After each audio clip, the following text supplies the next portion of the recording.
Greetings, I'm Deborah Borda, chair of the Avery Fisher Artist Program, and it's my pleasure to welcome you to today's very special and rather delayed celebration.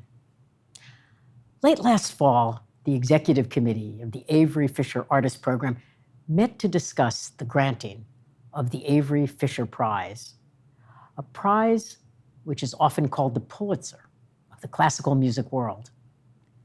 This is an award that's given in recognition of a musician who represents the highest level of musical excellence and whose vision and leadership have expanded the reach of classical music. At that meeting in December of 2019, the executive committee's decision was unanimous. The 2020 Avery Fisher Prize was to be awarded to Anthony McGill. It comes with a $100,000 cash award, and Anthony's name will join 24 past prize recipients on a commemorative plaque in the renovated lobby of David Geffen Hall, formerly Avery Fisher Hall. As a prize recipient, Anthony will also join the program's recommendation board.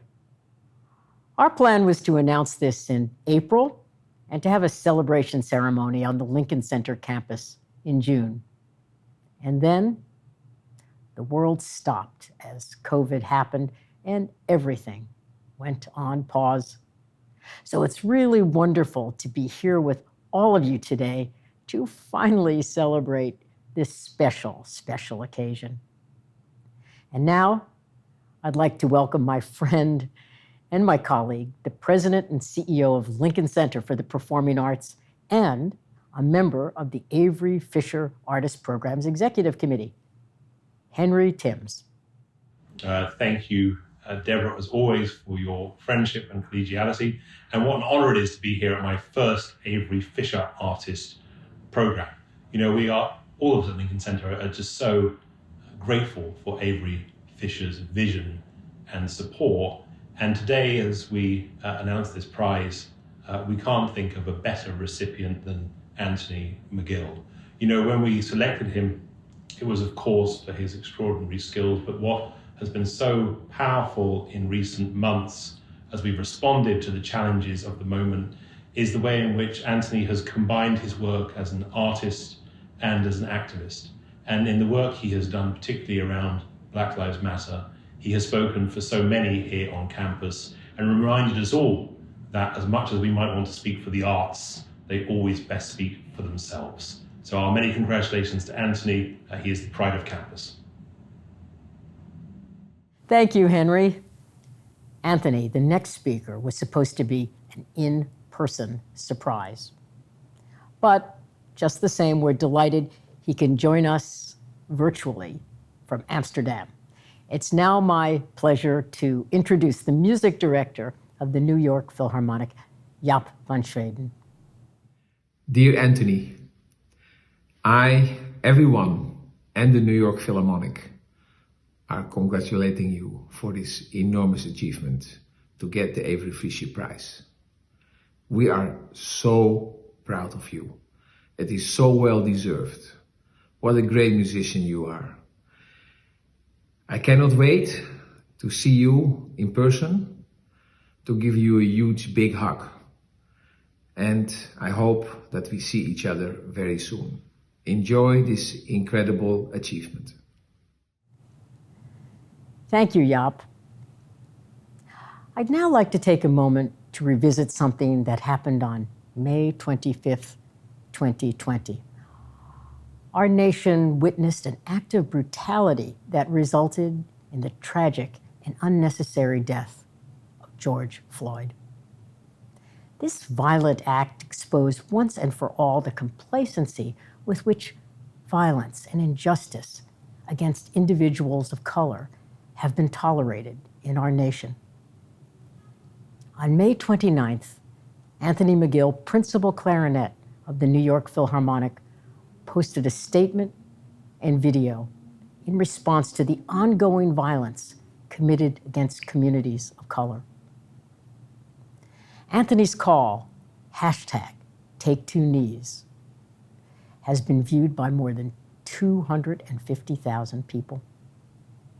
It started an online movement, shining a spotlight on an evil that has for too long been a part of our nation's history, and a call for awareness and a call for change. I would now like us to take a moment and watch this very powerful video.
Anthony, thank you for that moving call to action.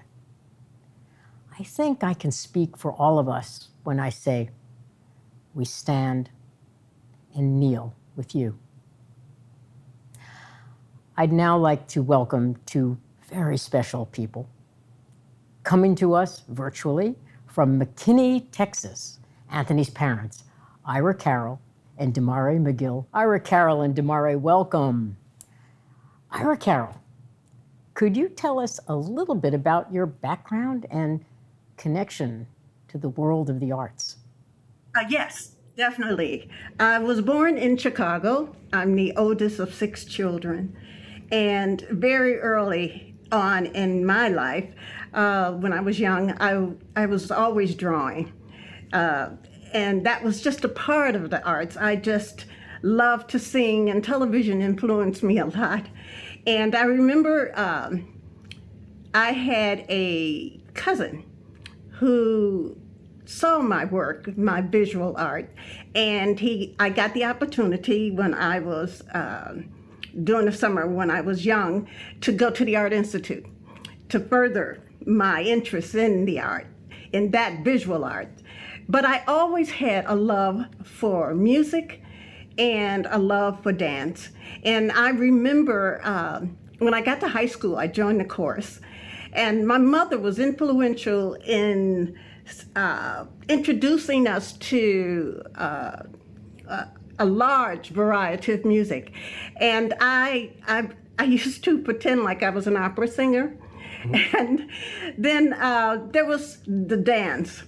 So all 3 arts were so the arts were just very important in my life. Damare, now, knowing a bit about Ira Carroll's background, one can understand how the arts held an important place in your home. But what about you? I understand you're a retired firefighter, but did you grow up playing an instrument? And before meeting Ira Carroll, did you have your own connection to music? Yes, I am a retired Chicago firefighter. After joining the Chicago Fire Department, I advanced through the ranks and retired in 2007 as Deputy Fire Commissioner. Really that's such a rewarding profession, dangerous, but very, very rewarding profession. As far as my music background, when I was growing up, there was no music background. I enjoyed listening to music, jazz, R&B, soul music, and dance to it, of course. But there was no music instruments basically in the house. But as I got older, in my late teen years, mid to late teen years, my brothers and I would get together with our girlfriends. This was one of them, of course. And we would play African wooden flutes and bongo drums and sing and have a grand old time. And for my 19th birthday, Ira Carroll bought me a silver flute. And I had aspirations of teaching myself how to play it, but that didn't happen. And the flute ended up on the shelf in the closet. We came home one day, and my oldest son, Damari, had found the flute. He was 7 years old, and he put it together and was attempting to get a sound out of it. And fortunately, that instrument became his first instrument and changed the direction of his life forever, and actually influenced the direction of Anthony's life as well. We still have that flute, as a matter of fact. Now, this one goes to the both of you. You have not one, but two extraordinarily gifted and successful sons. They were both Avery Fisher Career Grant recipients, Anthony in 2000 and Damari in 2003. And they both currently hold principal positions at major orchestras. Now that's pretty amazing, so tell us, what's the secret? Well, I would say there is no secret. It's just hard work and dedicated parents and hardworking children, dedicated to their desire to be successful. We always stress with our sons the importance of thinking positive and working hard to strive to be the best that they can be. And we told them that we would spend our last penny so that they could be successful. And things really worked out because of their ambition and the support they received from our extended family in Chicago and Ira Carroll and I. You know, we felt that it was very important that whatever they decided to pursue, that they complete that desire. When Damari, the oldest one, decided he wanted to play an instrument, because he was 7 years old when he saw a young woman, a young girl, much younger than him, playing the violin. And he came home and he said that he wanted to play an instrument, and we didn't have a piano. And so he found the flute. I completely forgot about it, that we had placed in the closet. But what we did do is that whatever they pursued, we found the right teachers for them. That was key. We always told them, whatever you do, do the best, be the best, because there's always room at the top. And that's something that we stressed to them. But we said, you know, because they both are very talented in the arts. And I think it helped too, because we played all kinds of music. There was always music being played at home. And they too were good artists, but that's not what they wanted to do. Once they connected to classical music, we encouraged it. And as long as we had the teachers to provide them with the right directions, and they had teachers that were willing to pass them on once they had given them all the tools they needed at that time. That's right. Congratulations, Anthony. My last question. Is there anything you would like to add about Anthony? I would like to say this about Anthony. He has always worked very hard and always academically, musically did his very, very best and always strived to accomplish hurdles, or even if they weren't hurdles, he's always a person working for perfection. And he's such a warm human being, you know, and kind. And I would say that he is so well deserving of this because he gives of himself to anyone. He's just been that kind of a person. He's just a great individual and a great musician. Yeah, Anthony, as I stated earlier, congratulations. And just keep striving to provide inspiration for your friends, your family, and people across the world.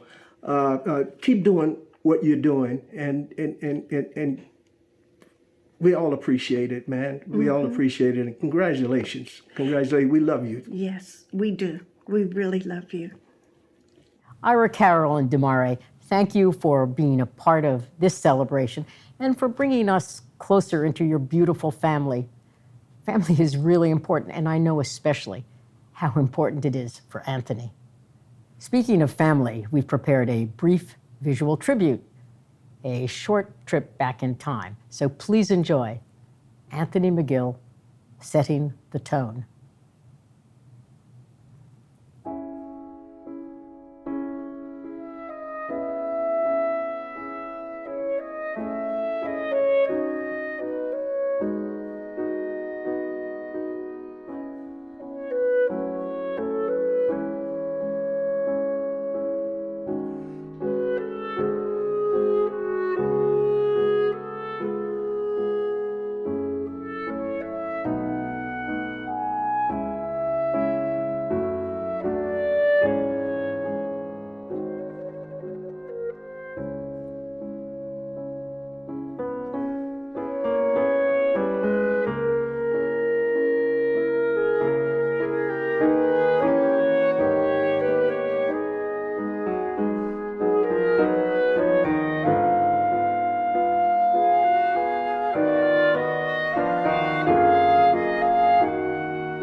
Now that we've seen pictures of the brothers McGill, We're truly honored to be joined by Damare McGill, coming to us from Seattle, Washington, where he is principal flute of the Seattle Symphony. Damare, a warm, warm welcome. Thank you for making time to join us for this occasion and to pay tribute to your brother. Thank you. It's really great to be here to celebrate Anthony. I clearly remember the day we drove in our father's van to Quinlan and Fabish Music Store to pick up Anthony's first clarinet. It's amazing to think that how that drive would connect Anthony with an instrument that would amplify his voice of artistic beauty, passion, and excellence to the world. It's also amazing to think as we were driving back home from the music store that when I tried to play that clarinet, for those few minutes, I was better than the person who will become the best clarinetist in the world. I'm so proud of my little brother, but I honestly can't say that my pride and love feel any different today than they have throughout his entire life. Winning this prize is such a huge accomplishment and is further confirmation of not only Anthony's greatness as a clarinetist, but also as an ambassador of what classical music is, or at least should be about. Anthony's story could be the story of many other kids on the South Side of Chicago and other communities who could be positive contributors to this art form we love, but have not been invited or have been refused entry. But I believe that as wonderful as this great prize is for Anthony, it's even more beneficial for the young musicians out there that can see this recognition of Anthony's excellence as confirmation of the greatness that exists within them. Congratulations, Anthony. I'm really so proud of you. Thanks, Damare, for that beautiful contribution. At this time, I'd like to introduce the Fisher family, Nancy and Chip Fisher, two of Avery's children, and Philip Avery Kirshner, Avery's grandson. Philip and Nancy, over to you, please. Hello, I'm Philip Kirshner, and I'm sitting here with my mother, Nancy Fisher. Joining us from his home is my mom's brother, Chip. Together, the three of us represent the Fisher family and serve as advisors to the Avery Fisher Artists Program. Both of my grandparents always took a very personal interest in the program. That tradition continues into my generation, and it's an honor to represent all of Avery and Janet's grandchildren. My mother will now share a bit more about how the program started. The Avery Fisher Artist Program was a natural segue from the man who is recognized first as the father of high fidelity through the equipment of Fisher Radio Corporation. Our father enjoyed a lifelong passion for classical music, which was always present in our home and reflected in his books and vast record collection. Avery understood the years of study and sacrifice that were necessary for developing classical musicians, and he admired excellence.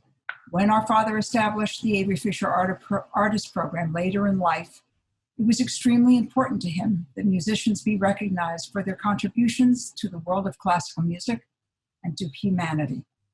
The Avery Fisher Artist Program continues as a fitting legacy to his memory.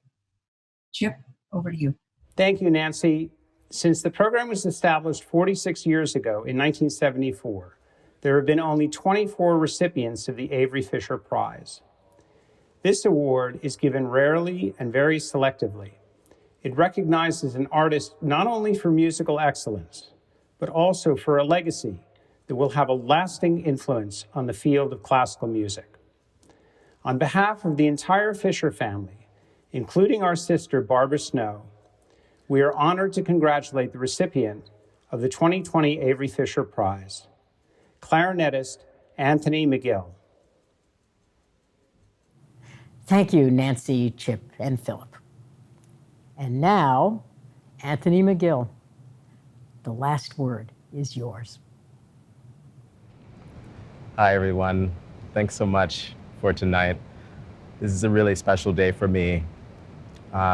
I'm standing here on Lincoln Center campus, and I feel like I've really grown up here as a musician on this campus. I came here when I was 24 years old and had the pleasure at playing at this wonderful building in front of me and behind me for all of those years. This place is special, and this award is especially meaningful for me because I grew up dreaming of being here, performing on this, one of the greatest musical centers of the world. Growing up in Chicago, I got wonderful opportunities. I studied at the Merit School of Music, where I got my first scholarship to study at Interlochen Arts Camp. And that one of those summers was especially meaningful because I got to see master classes with Yo-Yo Ma and with Dick Stoltzman. And they were both recipients of the Avery Fisher Award. And they were such big superstars, and they were talking to me. And so those early years were filled with kind of experiences of meeting some of my childhood heroes. That's another reason why I feel receiving this award is so unbelievable to me, is because of the greatest artists and people that I know are on this list of award winners. And those moments when I'm just a kid, I was just a kid about around 11 years old, and some of the greatest musical stars in the world shook my hand or put their arm around me for a photo, changed my life. These people weren't just the musical stars of the world. They were people who were interested in what I was doing as a young musician. And that alone is something that I'm extremely grateful for, and really changed the shape of my life and made me appreciate how much I love music and how much I wanted to be a part of the musical community. I'd like to thank the Avery Fisher Awards for bestowing this honor upon me.